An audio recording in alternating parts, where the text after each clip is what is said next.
अरे नहीं, ये अनंत पीड़ा का सागर है। हम दिव्य प्राणी भी इससे नहीं निकल सकते।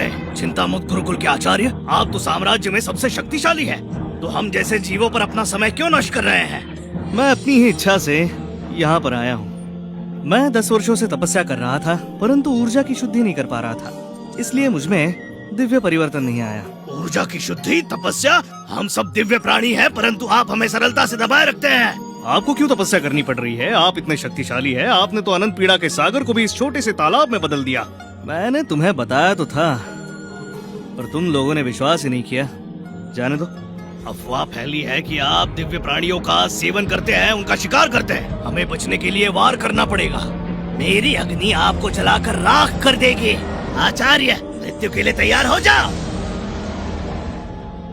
ओह, अच्छा।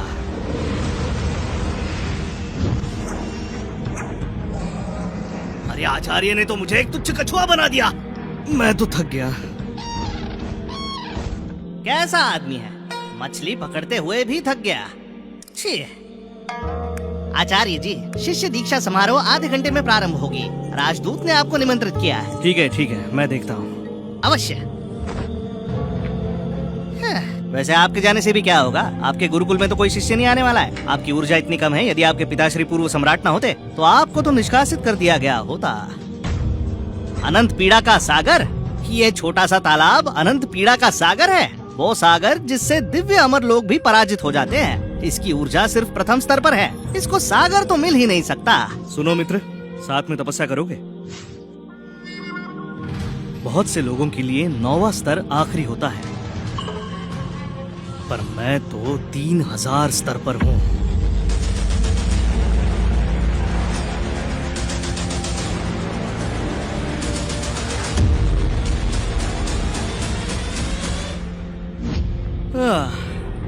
बहुत लोग 9वें स्तर पर आकर ऊर्जा की मूल धारणा स्थापित करते हैं। स्वर्णिम स्तर पर आने के बाद महागुरु बन जाते हैं। योद्धा योगी का स्तर पाते ही आचार्य बन जाते हैं। आखिरी स्तर होता है दिव्य शक्ति का, इससे वो सम्राट के स्तर तक पहुंचते हैं। पर कोई दिव्य शक्ति वाला योद्धा भी मेरा बाल तक बांका नहीं कर सकता। यदि मुझे कोई शिष्य मिला तो मुझे उसे उपहार देना होगा। मैंने बहुत समय से मांस नहीं खाया।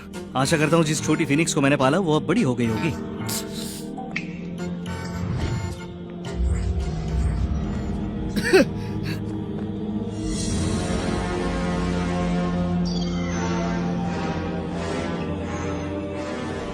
मैं तो सम्राट के स्तर पर हूँ। आकाश और भूमि में मैं सर्वश्रेष्ठ हूँ। छोटी फिनिक्स, तुम बड़ी दुर्बल हो। मैंने तुम्हें 10 वर्षों से पाला, परंतु तुम्हारा मांस बढ़ा नहीं। तुच्छ मनुष्य, तो यहाँ कैसे आया? प्राचीन निषिद्ध स्थान में घुसपैठ? प्राचीन निषिद्ध स्थान? ये मेरे गुरुकुल का आंगन। असंभव, ये मेरी प्राचीन निषिद्ध स्थान है। घुसपैठियों का वध होगा।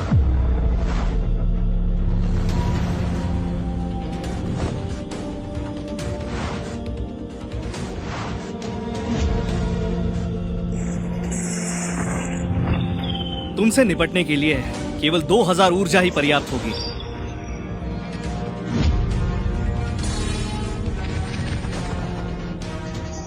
शिष्य दीक्षा समारोह का समय हो गया।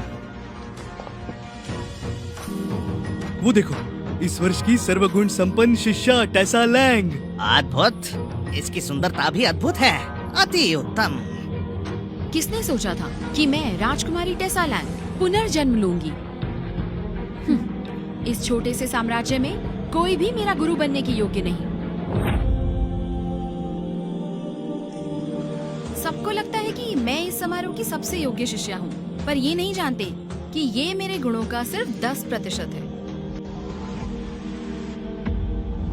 जादूगरनी, मैं एक बड़ी राजकुमारी हूँ। जल्द ही मैं मनुष्य लोक में जाऊंगी। मेरी रक्षा करना, किसी को भी मेरे निकट मत आने देना। निश्चिंत रहिए, मेरे होते हुए कोई भी आपके निकट नहीं आएगा। टेसा लैंग, मैंने हजारों वर्षों से इसी की प्रतीक्षा की थी। मूर्ख कहीं की, क्या सोच के तुमने असुर लोक के जादू करने पर विश्वास किया? सौभाग्य से मुझे एक और अवसर मिला और मैंने पुनर्जन्म लिया। इस जन्म में मैं गुरुकुल जाऊंगी और 10 वर्षों तक तपस्या करूंगी, तब अवश्य उससे बदला लूंगी। बाप रे बाप, क्या होगा पता नहीं, क्या कह रही है वो पता नहीं। शांत, आगे का रास्ता कठिन होगा। योद्धा योगी का प्रशिक्षण शुरू करने से पहले आपको अपनी मनचाही विधि का चुनाव करना होगा। हमारे साम्राज्य के 5 गुरुकुल सब अलग अलग विधि सिखाते हैं। चुनाव के बाद बदलाव वर्जित है।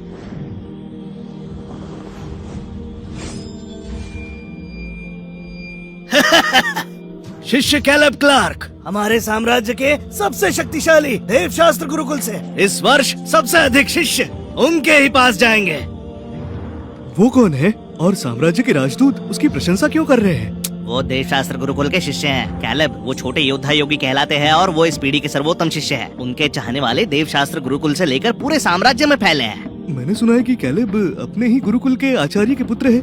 उनकी शक्ति अद्भुत है। टेसा, तुम्हें देवशास्त्र में जाना चाहिए और केलब जी की राह पर चलना चाहिए। तुम्हारा भविष्य उज्जवल होगा। छोटे योद्धा योगी कैलेब मेरे लिए वो शून्य के बराबर है। चिंतामुक्त गुरुकुल के आचार्य तो आजकल समारोह में भी नहीं आते। लगता है उन्हें हमारे गुरुकुल का सेवक बनाना चाहिए। शांति, घोषणा का समय। किस गुरुकुल में कितने शिष्य जाएंगे? देवशास्त्र गुरुकुल 1200 शिष्य, शिकारी गुरुकुल 530, पुष्पांजलि गुरुकुल 370 शिष्य। और अब मैं बताता हूँ चिंता मुक्त गुरुकुल के शिष्य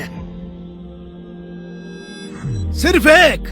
क्या क्या कह रहे तुमने हैं? सुना? कौन है वो जिसने इस बेकार गुरुकुल को चुना? टेसा लैंग। तुमने सत्यानाश। क्या अद्भुत!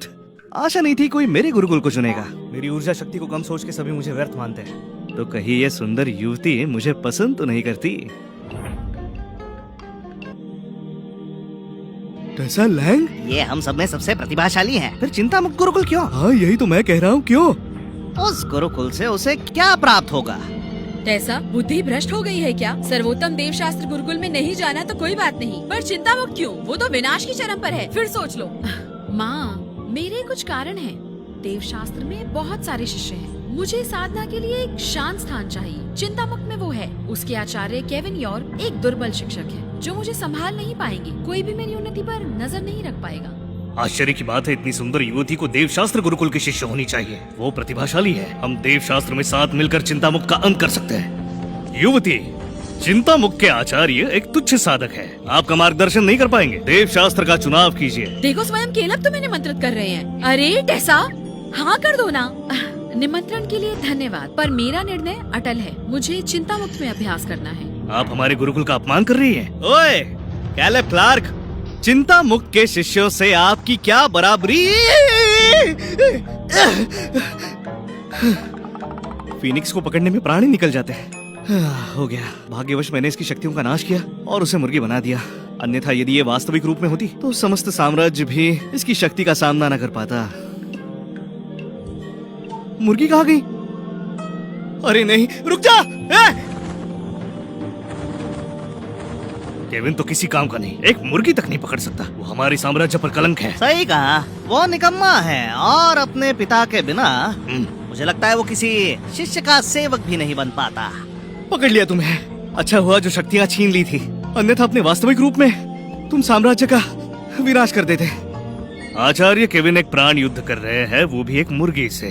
क्या ये मुर्गी बहुत बलवान है? शिष्य, मुझे आशा नहीं थी ये मुर्गी इतनी उग्र होगी। सुनिए, मुझ जैसे बलवान को भी इसने लगभग पूरी तरह घायल कर दिया है। ये एक योद्धा योगी मुर्गी है। आप सत्य कहते हो। इसकी ऊर्जा शक्ति तो सम्राट स्तर की है। अफवाह है, ये अभी भी नीचे ऊर्जा स्तर पर है। यदि इनके पिता ने साम्राज्य के लिए प्राण न दिए होते तो चिंता मुक्त के आचार्य वो होते, केविन नहीं। सत्य वचन 10 वर्षों से इसकी साधना एक ही स्तर पर अटकी है। कोई प्रगति नहीं। एक सेवक की ऊर्जा उससे अधिक होगी। टेसा, अच्छे से सोच लो। केविन को देखो, इससे एक मुर्गी नहीं संभली तो ये कैसे तुम्हारा मार्गदर्शन करेगा? माँ, निश्चिंत रहिए, मेरे अपने कारण हैं। टेसा जी, कृपया एक बार और विचार करें। देवशास्त्र से आपको अधिक लाभ होगा। एक कुटिया मिलेगी, आधार आत्मिक अस्थियां मिलेंगी और उत्तम गुरु आपको शिक्षा देंगे। धन्यवाद, किंतु मैं स्वतंत्रता की आदी हूँ। चिंता मुक्त मेरे लिए उत्तम है। एक समय पर मैं चंद्रलोक की राजकुमारी थी, समस्त लोक पर राज करती थी, पर अब मुझे साधना के लिए स्थान चाहिए। मैं बिना मार्गदर्शन के ही सबसे अधिक ऊर्जा तक पहुंच जाऊंगी, परंतु यहाँ मार्गदर्शन के लिए कोई नहीं। यही आपका अंतिम निर्णय है? आप हमारे गुरुकुल का अपमान कर रही हैं। समस्त साम्राज्य में आपका रहना कठिन हो जाएगा।